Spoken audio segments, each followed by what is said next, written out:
Huningue, située dans le Haut-Rhin, est une ville de presque 7000 habitants, 4 fleurs au village fleuri et 2 libellules ma commune nature. Dans le cadre de son fleurissement communal, Huningue a choisi d'utiliser des plantes couvre-sol et du sédum.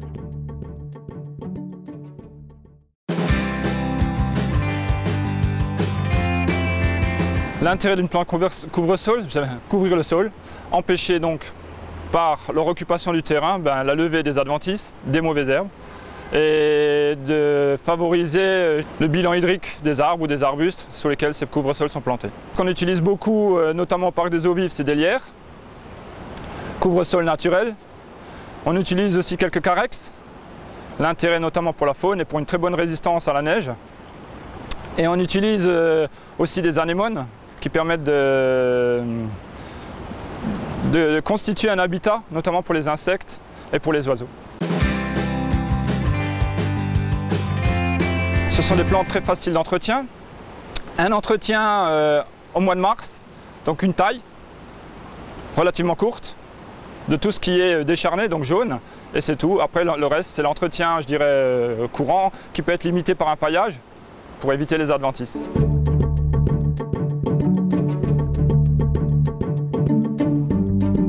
Donc là, nous avons mis en guise de paillage du gazon pour éviter que la mauvaise herbe pousse, elle se développe, et éviter l'irrigation des plantes.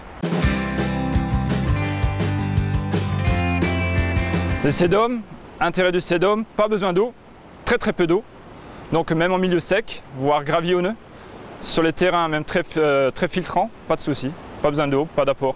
On peut le poser très facilement. On peut même en faire du tapis. Et l'intérêt, je dirais, essentiel du sédum, c'est qu'il est sur un milieu très ensoleillé, voire rocailleux. On a souvent tendance à dire que on ne plante pas ces zones-là, qu'on laisse souvent minérales. Aujourd'hui, même sur du gravier, on peut planter du sédum. En termes d'entretien, aujourd'hui, les soucis qui nous apparaissent de façon récurrente, ce sont les chiens-dents et le liseron, notamment cette année où on a eu une année très pluvieuse. Donc là, énormément de problèmes à suivre dans la mesure où on est en réduction de pesticides.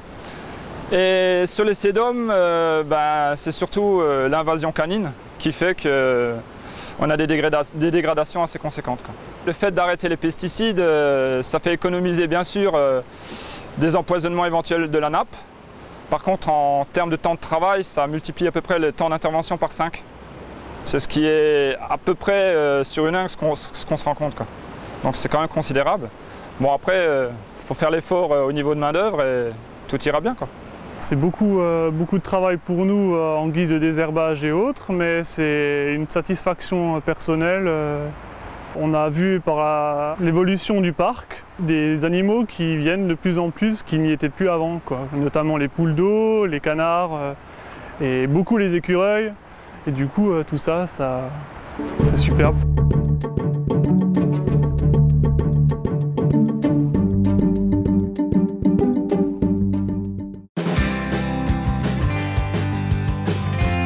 Au niveau de la collectivité, ce qu'on a fait en termes de communication, on a réalisé un petit jardin éphémère qui se trouve sur le triangle et qui prend en compte le rejet des pesticides par la nature. Et ça s'est fait à travers le Conseil des jeunes, après une grosse information faite au niveau du forum jeunesse. Donc ce qu'on fait aussi, c'est des actions ponctuelles, où on fait intervenir les enfants notamment de la nef ou des écoles, en serre principalement, pour des petites plantations, et des replantations souvent chez eux sur leur site.